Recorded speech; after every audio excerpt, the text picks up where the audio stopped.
On the morning of September 3, 1887, the 6:15 eastbound freight on the Middale and Pacific Line jumped its rails 3 miles outside the small Missouri township of Middale. The locomotive's front wheels bit into ties instead of track, splintering wood and twisting iron in a screaming cascade that sent 4 cars tumbling down an embankment. The engineer, Thomas Ashford, survived with a shattered collarbone. His firemen did not. When railway inspectors arrived to investigate the wreckage, they found something peculiar at the separation point of the rails, a fine white powder, crystalline in the morning light, packed deliberately into the track joints where the iron sections met. It was the third such derailment in 6 weeks. And it would not be the last. To understand what happened in Middale that autumn requires understanding the fever pitch of railroad expansion in 1880s Missouri. The state was crisscrossed with competing lines, each vying for freight contracts, passenger routes, and the economic lifeblood of growing frontier towns. Middale itself, population barely 800, sat at a strategic junction where the established Middale and Pacific Railway intersected with the proposed route of the upstart Kansas and Ozark Line. The Middale and Pacific, operational since 1871, had been the town's primary employer and economic engine. But by 1887, the Kansas and Ozark was positioning to build through the same valley, promising lower freight rates and faster service to St. Louis. In the parlance of the era, this was war, corporate warfare waged through stock manipulation, legal challenges, and, some would later whisper, darker methods. The first incident occurred on July 21, 1887. A passenger train carrying 43 souls lost its footing on a gentle curve south of town. No deaths, but 17 injuries and a day's delay while crews repaired the track. Railway officials attributed it to poor maintenance, a plausible explanation on a line that had deferred upgrades to combat the Kansas and Ozark's competitive pressure. The second derailment, August 14, destroyed a freight car loaded with agricultural equipment. This time, the local railway supervisor, a man named Clement Howe, personally examined the site. According to a letter preserved in the Missouri State Railway Commission archives, Howe noted a peculiar granular substance, white in color, present at the fishplate bolts. Fishplates, the metal bars that joined rail sections together, were typically secured with iron bolts and kept clear of debris. The presence of any foreign substance was unusual. The presence of a chemical substance was alarming. After the third derailment, the one that killed fireman James Kellerman on September 3, Howe sent samples of the powder to a chemist in Kansas City. The analysis, recorded in a now fragile document held by the Jackson County Historical Society, identified the substance as a mixture of white lead carbonate and arsenic trioxide. Both were readily available at the time. Both, when packed into the expansion joints of railway tracks and exposed to the heat and pressure of passing locomotives, could cause metal fatigue and catastrophic failures. In a town of 800, secrets are difficult to keep. By late September, rumors circulated through Middale's general store, its 2 churches, and its single saloon. The talk centered on a woman. Accounts vary on whether her name was Elizabeth Corvine, Elizabeth Corlane, or something else entirely. She had arrived in Middale that spring, a widow or spinster depending on which version of the story one credits, and had taken lodgings at the Pike House boarding establishment on Front Street. What made Elizabeth notable, according to contemporary gossip recorded in letters and one surviving diary entry from a town clerk's wife, was her frequent visits to Drucker's apothecary. Multiple townspeople claimed to have seen her purchasing chemicals, specifically white lead and arsenic compounds, which she explained were for gardening purposes. In an era when arsenic was indeed commonly used as a pesticide, and when white lead served various agricultural and household functions, this alone would not have been suspicious. But Elizabeth, these rumors insisted, had been seen near the railway tracks on several occasions before dawn. And crucially, she had allegedly mentioned, in conversation with the boarding house owner, Mrs. Adelaide Pike, that she had previously lived in Kansas, in a town along the proposed Kansas and Ozark route. The implication was explosive. Elizabeth was an agent, possibly employed by the Kansas and Ozark Railway, engaged in deliberate sabotage to destroy confidence in the Middale and Pacific Line, drive down its stock value, and clear the way for its competitor. Railway Supervisor Howe, presumably alarmed by the chemist's findings and the swirling accusations, initiated a formal investigation in early October 1887. According to fragmentary records, he interviewed Mrs. Pike, visited Drucker's apothecary to examine purchase records, and requested assistance from the county sheriff, a man named Tobias Merrick. Here, the historical record becomes frustratingly incomplete. A newspaper article from the Middale Gazette, dated October 12, 1887, mentions ongoing inquiries into the recent railway troubles and notes that certain persons of interest are being questioned by authorities. But no names are published. No arrests are announced. What is documented is this: Elizabeth Corvine, or whatever her true name was, left Middale abruptly in mid-October. The boarding house registry, preserved through a quirk of fate in a private collection, shows her final payment dated October 15, with a notation by Mrs. Pike, departed without notice. Room left tidy. The derailment ceased.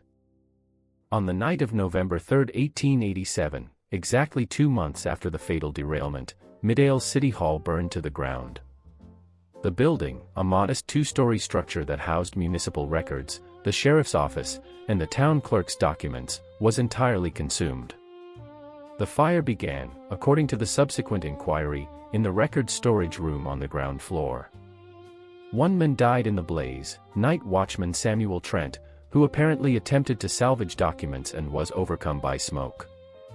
Among the records destroyed were all property deeds filed that year, tax records, court proceedings, and, most relevant to our story, all documents related to Sheriff Merrick's investigation into the railway derailments. This included witness statements, any evidence collected from the derailment sites, correspondence with the railway company, and purchase records from Drucker's apothecary, which had apparently been subpoenaed as part of the inquiry.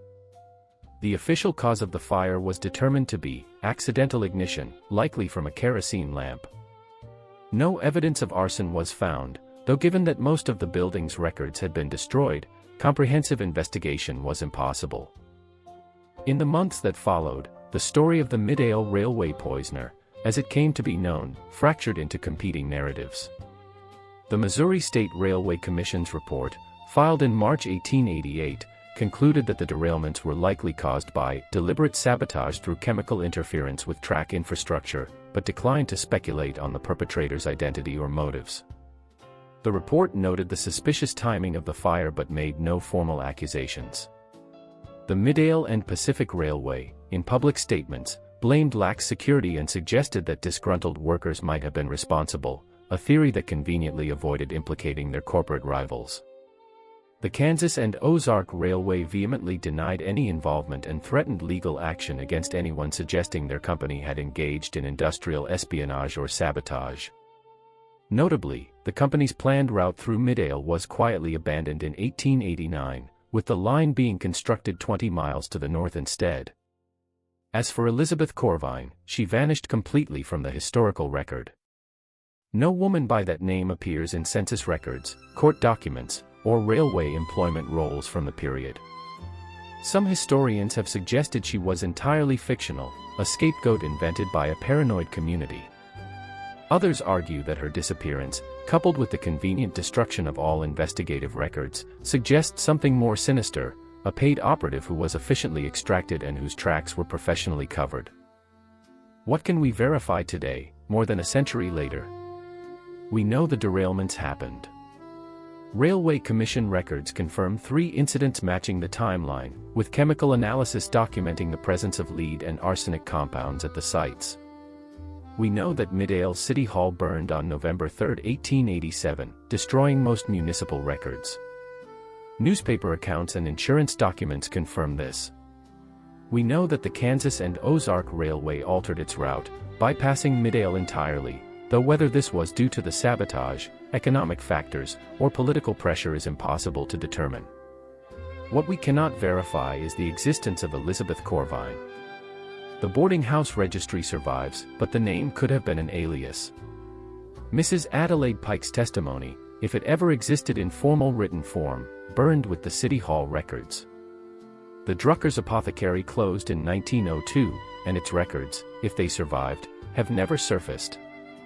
By the early 20th century, the story had transformed into local legend. Children in Middale were warned not to wander near the railway tracks at dawn, lest they encounter the ghost of the poison woman, forever doomed to relive her crimes.